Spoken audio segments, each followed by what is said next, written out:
for Nyansapo TV so and a mushi. Me a make us a meeting at the Obo Romeo. Na aha me dinai eye sakra wo no eye Asante mantemwa na ha ye gyan nya say na no na briche ebo Asante man briche ebo MPP man briche ebo Ghana man nyina yewra se dwon wada ne bonkum so yewra se dwon ye nya anim na MPP amanyokuo a edi Ghana man so yi wono wa be twatwafo panyini pen na nsan ya wo free mu nso na wo ye obi a eye forestry panyini wona eda no enti abai nya de se ebedi agro mpanifo koku dam pa ene wa ha yes adwon 1 week enti na yaba Asante mantem ne we se wo ba Asante mantem de awunu sa ha de amamre ne amane de yemfa ni agro amamre nko na amane no so wa amamre mu enti se ne mpanifo aka to no owura fi ukromu ehene echini a wo yira e wo dwabo ase yaba yi no ye ne mpanifo koku dam na ebedi nkomo na wa nkasa wo sha wo behu mpanifo ye no mudi nkomo na afa so hwa kanfo amamre won adurade eni kete eni asa eni adeade a yenyo enti mecha wo bo se wo hya sa video yi wi a wa nkasa wo behu sampa dwumadi a yedi ye enya dwumadi ketwa eye Nyansapo dwumadi so medam ase mom yenko ne yenko hwe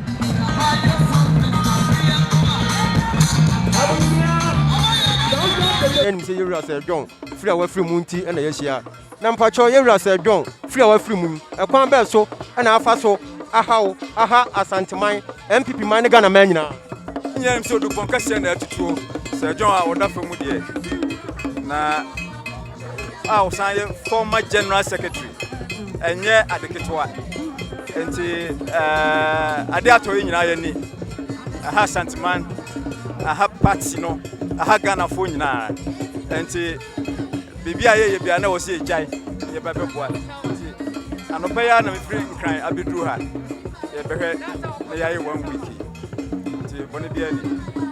kama na yate ye do ase akwa abanso wa ase nse yewra se dwon ntine wa na mpacho yewra se dwon free wa free mu ekwan be so na efa so aha MPP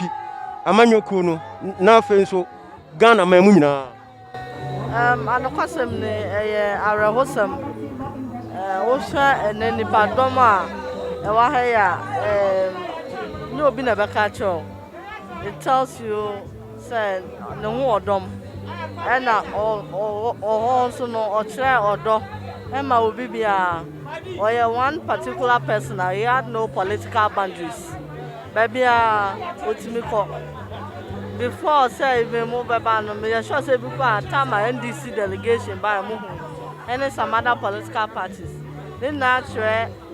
the sort of person he is. In fact ya hearing the pakese here to any Abibirem mind no mind we have lost a great person ya bompaye say Nyankopon so obechichiere no wa share you cry now yet to me are passing through this sorrowful moment in our life. Yenim say yen to me nyane ne so biem then so ye bompaye say nyama ye shefrin ho no yen nyina no we can use it positively and impact in our various communities. Yeda sipi na mpacho na wa ankasa sign na ni woni asiafa ahawa ankasa say eye honorable ya wa Pastor John there anokwasem ne me kasa me ka menene mienu asama wan ade beche esan say o even at the beginning of my political career the peak of it in 2015 when I went primaries he was the first person I criticized the fact that they elected me but afterwards obey statement say no ono an kind na so nyina ebeboano to be successful. Now one can no keke. Okay, and so the adwuma. You build a very strong relationship. And subsequently, no, and yet now for you be or fan and what pass it. Met me on anytime. And also to me friend me anytime. And there's no day I'm a con officer. Time I'm here SMS spend or honor. Met me a diso. Time be as 30 minutes na episode dia. Ube free ono. Now I did 4 to 5 hours. Obi aba on the who no say eh me kro mo apinio mo ma chia no efe eni obi a na be yesa there is no day who call run office in polo onu kan na sorry abehia o na wa chia o it's show you the sort of person he is who hear a projects be a lot of them they lobby through him. Now the problem is continuing. When you want to perform, after whoever is in charge, so a sector minister, so a chief executive, whoever it is, after na catch say ni mesuma MP amanaba or bar when kama. Then dance your car or so. There are instances personally on me call from one ministry to the other just to lobby for projects for Kwabre East. Now, snipper say no, who apart from your Pastor John. And me dear Mashra dear pa, especially at this peak moment. There were a lot of them command near DSA, near Naya Reseka, I buy you the fruit. Then so, you say, work ready. I'm going to meet. Then I'm going now, so on show you cry. Want to tear it. Me moment there, I'm so finding it hard to believe. Say you offer will know you. Well, you know, you won't so now, you won't toy us.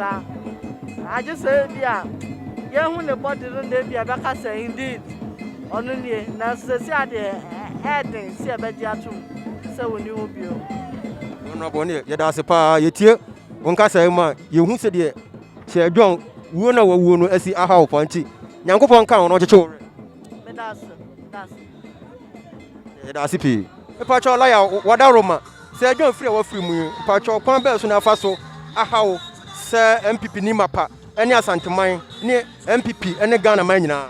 You made us. You did catch and say, I didn't know you're fast damn yammy.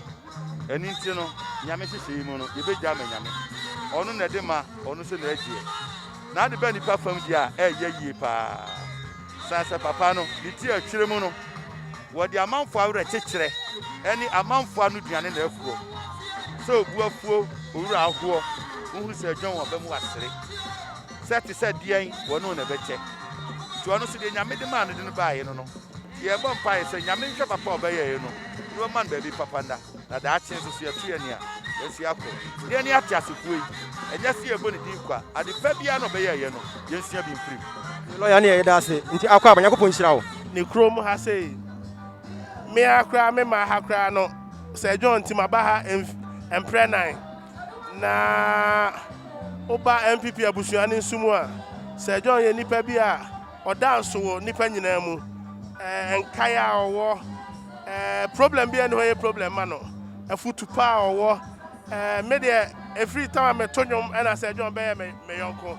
Now, why am I foot for and fear be brainy and Sakran and maybe about politics. Na me ba politics mo so why to say me papa otume for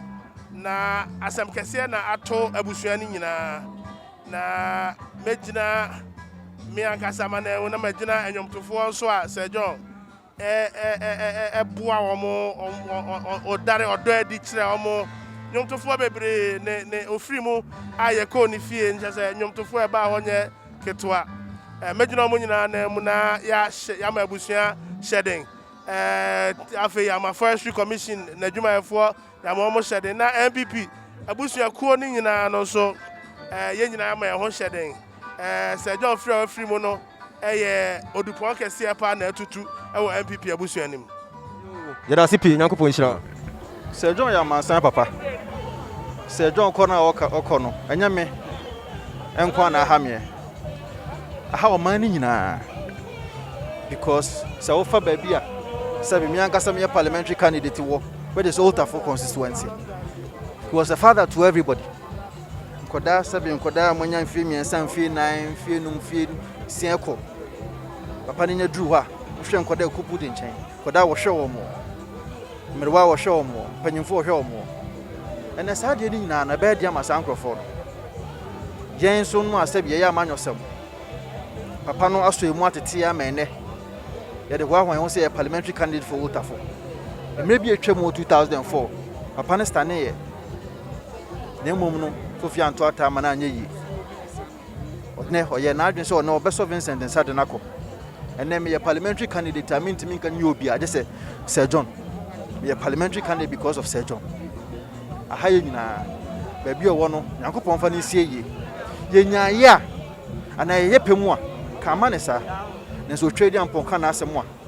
Obianti Miniano, and also Bianti Musa. To be one your man of Cosecose. Honorable, yɛda ase pii nyankopɔn nhyira wo yɛnim sɛ sɛ adwon ho asɛm deɛ wobɛka ma ada yɛnyina nim sɛ yɛwura sɛ adwon nti ne ɛwɔ ha mepatwɛ yɛwura sɛ adwon firi a wafiri mu no ɛkwan bɛɛ so na afa so ha MPP ko asa afa so ha Ghana ɛman no nyinaa wadaroma meda se sɛ adwon deɛ yɛka sɛ wɔ ha MPP ko wɔ ha ɔman Ghana ɛfi sɛ yɛka sɛ nipa yɛ nipa sɛ adwon yɛ nipa sɛ adwon yɛ nipa bi a sɛnea wotie bia woyɛ akwala woyɛ panyin na akɔ ne nkyɛn a sɛ adwon bɛma wɔ mu sɛ woyɛ nipa sɛ wo problem na wo ka wasɛm kyerɛ sɛ adwon a sɛ adwon kita sika mpo na ɔde bɛma wo akwan a bɛfa so ɔmo bɛkasa no wotimu sɛ obo atɔ yɛ wotimu sɛ obi atie wasɛm nti sɛ adwon deɛ yɛahyira deɛ paa ɛwɔ Ghana ɛne MPP asɛ wo yo yɛda ase pii nyankopɔn nhyira yo yɛnyina nim sɛ yɛwura sɛ adwon nti na wɔ ha na yɛwura sɛ adwon firi a wafiri mu yi ɛkwan bɛɛ so na afa so aha asanteman aha MPP ko no asa aha Ghana man nyinaa me gina gra me nkasa ma MPP nkasa ma Ghana me kasa ma me ma pia stadium me ne me yiri fosua ne me ma ne abusua nipa odo me se John ye obi a ya hwera de both MPP no ye nya genocide nkatia opi ha osun radio so NDC entire party no majority nyina ba ha dodo na bia ba me maka ha a twa se nkonwa kro me boa me ya se bi se de ntia me twa ne se enye se me dwumadi owura bi chimi ka kokoku me fa CD wawu na se owu da dem enye wu da dem asam de ye ka se John MPP party ekuo kakaka lawyers omo lawyers obi a that time na me di MPP achi a me yam krutu dwuma no lawyer bia adwane se John kwan na eye kontokro di machi e di na se owu afana yam pono bi se ye twemu ta me ne wo camera man ye nyina beto ano na date a me no me enu ko ne yenim se John kwa eza apia stadium metiasia me de ma ho den ababua na ye jama busia na hu ma ma hwera de me ne me yire ne me ma ne oman Ghana ya hwera de na yenim sɛ yɛka apia stadium a amanyo kwa kɛse a Ghana nyina MPP ne NDC nyina wadi mu akotene pa na na wɔ MPP mu no sɛ na wo ne yɛwura sɛ John wayonkofo etie ne ɛkwan fo na me mo no si na me ka that time na me join MPP no na me nkɔ owura John ma aka kye no ni ni pasu no onya no so ni pa of both political party as a leadership no MPP and NDC the type of me papa John Mahama no ni sura ko Sir John dey say difference on owura John Mahama ntem say Sir John ne nsa ko radio so kan na no ohye no ohye ni nya obon fe no je so odidi NDC for ya tem na ni subi o man human nature ne ye te say me papa John Mahama nti me gina ma hwera de amienu say me ye kokumi on na je me na the center wa hwere na no ya mi ni na fa kra me ko Holland na no ya on na take it more than 5,000 chair me nti young people from Ghana huna mane ma pia say me huna mane pa yo enena ye bede was nyankopon encheche wo re on chiro so wo re so me fan say we me offer preko pe Ghana fo nyina offer papa ni good offer me say ni offer say enya me nko me ejako Matilda Asare Tabita Kum Nicholas one e champion am great ampon wan anyum to fo no de ye nyina Grace Ashin no eti no unse anyum to fo bebre wa ha ana metima ka say NPP party no so a ye nyina ye wo papa ni obi a o watema onu agba ba flow say wo hote sen e de na ekoso abra bo plans a papa no wo ma ye mpa no a abani say no are wampa nti ne ye ma ye nyina wo yakọ nti ye ma wo hyeden na ye ma akọ aba so na de na wo beka atwa to afa ayi hu oh in fact me ba ye no aya reho but eni baba kama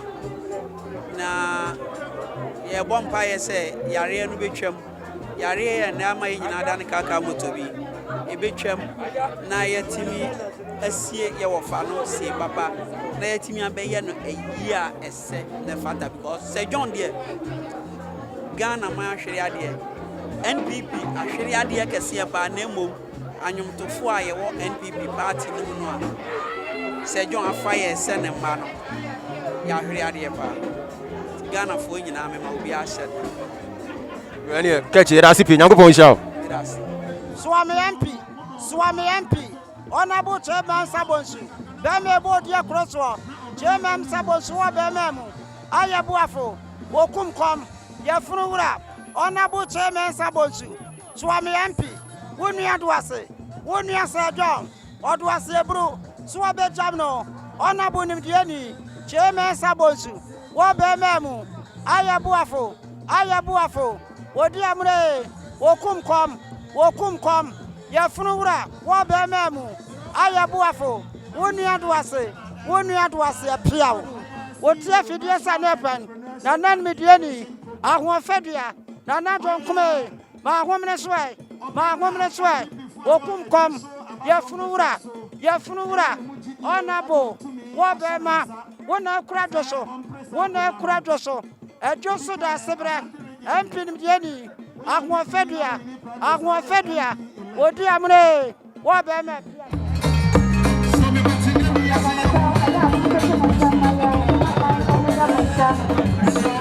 social distancing, Montete Mayen. And you are a great property.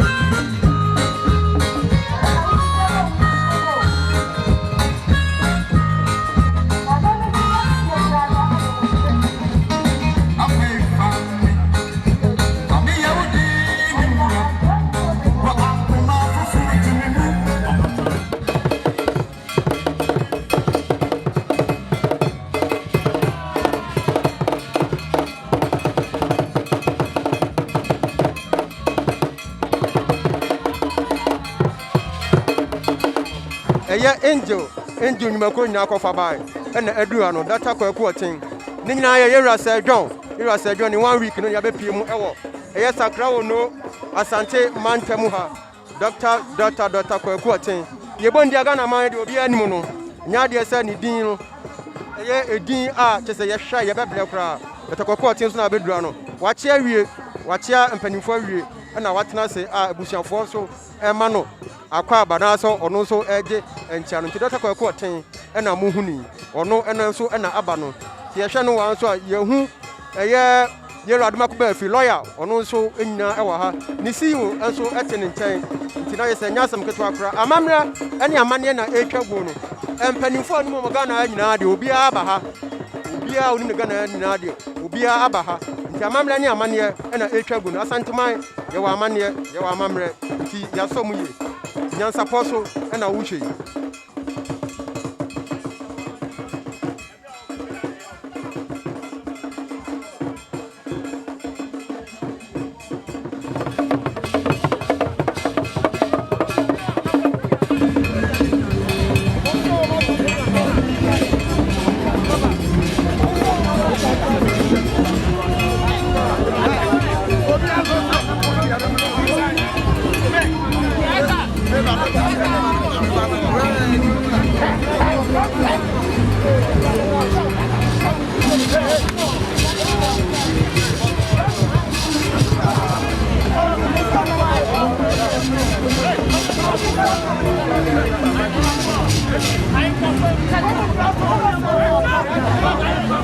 ahwefo sene ye ka kire mu no Nyansapɔ TV ye kan ye se mo hwe anwuma etwagwe ya ni nyina ye yewura Sir John kane MPP amanyokuo a edi Ghana so ono na ye dom training na setu training former secretary general na afensu ansa na ofri mu no na ono na forestry ono ye panyini a oda no ni 1 week na ye ba ye amamre mu no se obi wu a ye di na awatwida mponi o ye hye mo bo se ye be ma hu Asante ene Ghana ya mamre ene ya mane bebre muhu enipa dom a ye no mu edi nkomo enipa ye no mu ehia a mo hu Asante na se Ghana ya mamre ene ya mane 1 week kura ni ene Nyansapɔ TV ye di abremu sei na ye mama so ensi ye mama ni enfra so se eduru se eyi da no mpanifo etena se na ada omdi eyi da no so ebehye no so no Nyansapɔ ye kan ye yo ye tumra ne akyeresie eno so mu nhye yanim enti no eye 1 week dwumade de se ne mu nyan mu no ye ntranse nche